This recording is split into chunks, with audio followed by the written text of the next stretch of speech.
Sekarang kita cek soal nomor 5. Soal nomor 5, pola kalimat di atas sama dengan pola kalimat, jadi memolakan kalimat. Nah, bagaimana memolakan kalimat yang benar? Jadi ada 5 unsur dalam kalimat. Nah, ada 5 unsur dalam kalimat, ada subjek, predikat, objek, pelengkap, dan keterangan. Jadi, nah bagaimana cara menentukan masing-masing setiap unsur? Mulai dari subjek kah, predikat. Jadi, kita mulai dari predikat dulu. Predikat, adik-adik cari kata yang berimbuhan. Oke, berimbuhan apa saja? Atau ber, atau di, atau ter. Me dan berpredikat aktif, di dan ter predikat pasif. Kemudian kalau misalnya predikatnya bisa berupa kata dasar. Kalau misalnya predikatnya berupa kata dasar, adik-adik cek kelas katanya dari segi adjektiva, verba, atau nomina kata benda. Nah, predikat bisa juga berupa kata adalah, ialah, adalah dan ialah. Oke, berarti yang ini. Kemudian, subjek. Subjek adalah jawaban dari pertanyaan siapa atau apa. Berarti subjek lebih ke pelaku ya. Kalau siapa berupa orang, apa berupa benda. Kita cek objek. Inti dari objek yaitu dapat dipasifkan. Kemudian pelengkap kebalikannya. Tidak dapat dipasifkan.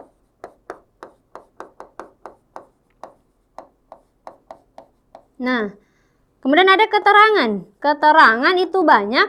Ada keterangan tempat, waktu, cara, suasana. Jadi kakak simpulkan bahwa keterangan itu ketika didahului oleh konjungsi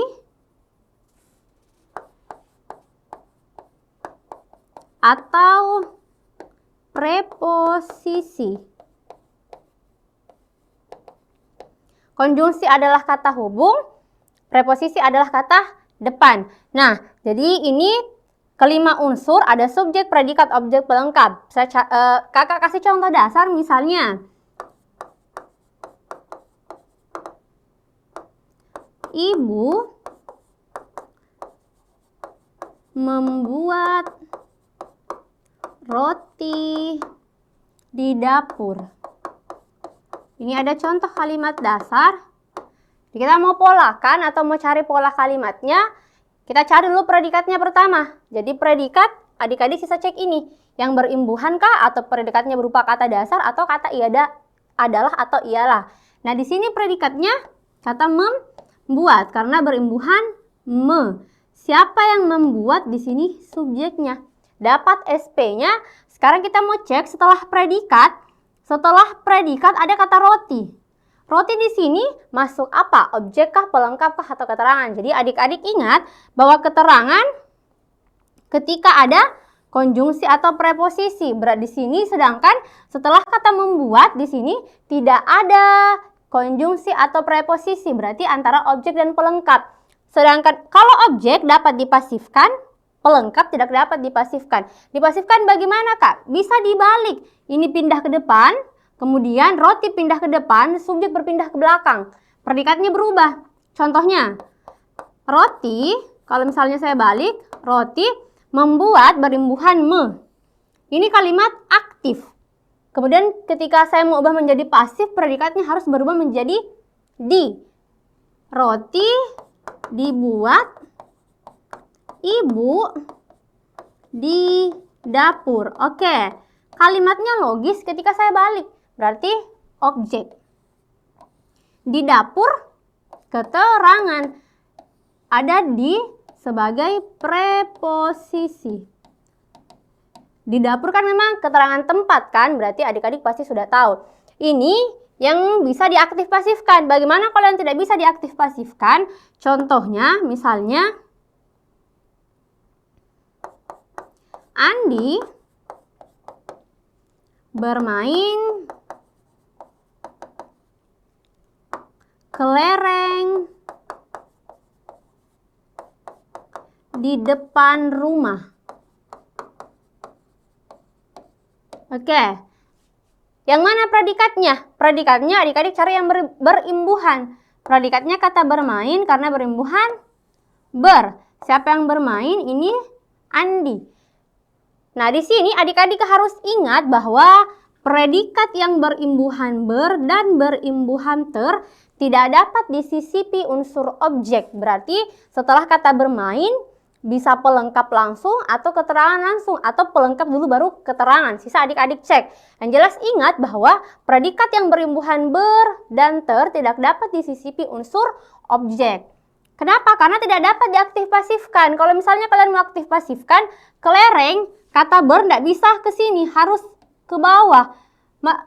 Kelereng termain Andi kan tidak logis kalimatnya. Jadi makanya saya katakan tidak bisa disisipi unsur objek. Di sini pelengkap, di depan rumah sebagai keterangan. Oke. Sampai di sini adik-adik sudah paham? Nah, sekarang kalau sudah paham, kita kembali ke soalnya. Nah, soalnya melaut merupakan pekerjaan rutin bagi nelayan. Predikatnya yang mana? Predikatnya kata merupakan. Oke. Sebagai predikat, subjeknya melaut. Sekarang kita mau cek, pekerjaan rutin bagi nelayan termasuk apa? Ketika bisa dipasifkan, objek, ketika tidak berarti pelengkap. Kalau misalnya kita pasifkan sama-sama, pekerjaan rutin dirupakan melaut, kan tidak logis kalimatnya, berarti di sini pelengkap. Kemudian masih ada kata yang di belakang, ada kata bagi nelayan. Kata bagi adalah ciri dari preposisi. Kalau sudah ada preposisi berarti keterangan. Polanya SP pelket atau SP pelka. Kita mau cari yang sama dari kelima opsi yang sama dengan pola soal. Kita cek dari opsi alfa. Nelayan berlayar ke tengah laut. Predikatnya yang mana? Berlayar. Oke, subjeknya nelayan. Sekarang kita mau cek, tadi kan saya sudah katakan bahwa ketika predikatnya berimbuhan ber, tidak dapat disisipi unsur objek antara pelengkap dengan keterangan atau ada dua-duanya. Sisa adik-adik cek dari cirinya. Setelah kata berlayar ada kata ke tengah laut. Ke tengah laut ada ke preposisi. Oke, ke tengah laut pasti adik-adik sudah tahu bahwa ke tengah laut berarti menunjukkan tempat. Ini merupakan keterangan. Berarti opsi alfa tidak sesuai dengan pola soal. Bravo, mereka bekerja dengan sungguh-sungguh. Predikatnya bekerja karena dari kata dasar kerja dan berimbuhan ber. Subjeknya mereka dengan sungguh-sungguh. Keterangan. Karena dengan ini masuk sebagai konjungsi. Opsi bravo juga tidak. Charlie, di tengah laut banyak ikan yang besar. Yang mana yang bisa menjadi predikat? Kata besar ini memang merupakan kata dasar, tetapi tidak bisa dianggap sebagai predikat atau tidak bisa dijadikan predikat karena ada yang di depannya. Nah, jadi kata di tengah laut banyak ikan yang besar, ini merupakan keterangan semua, ditandai. Oke. Opsi delta, hasil tangkapan dijual di pasar. Kita cari kata yang berimbuhan. Dijual. Oke. Apa yang dijual? Hasil tangkapan. Nah, ini kan merupakan kalimat pasif. Jadi ketika predikatnya berimbuhan me adalah kalimat aktif, predikatnya berimbuhan di dan terpredikat kalimat pasif. Di pasar adalah keterangan. Oke, berarti SPK tidak sesuai dengan pola soal. Sisa opsi error. Kita polakan sama-sama. Nah, nelayan itu juga berjualan ikan di pasar. Predikatnya juga berjualan. Oke. Ini kan kalau misalnya di bahasa Inggris ini ya, modals. Terus nelayan itu sebagai subjek. Ikan pelengkap di pasar keterangan. Ini inti P-nya berjualan. Nah, sama dengan pola soal. SPPLK. Berarti jawabannya ada pada opsi error. Oke, sampai di sini sudah paham tentang pola kalimat.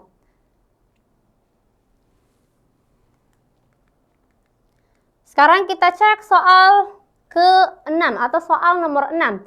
Soal nomor 6, bentuk kean.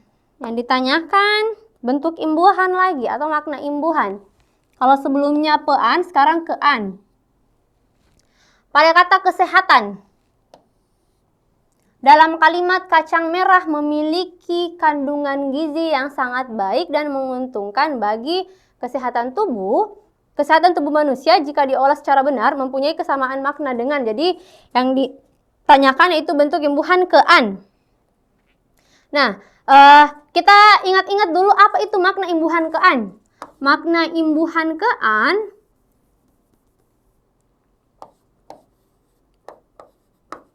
yang pertama, menyatakan tempat. Contohnya, misalnya ada kata kediaman. Ini menyatakan tempat, kemudian menyatakan menyerupai.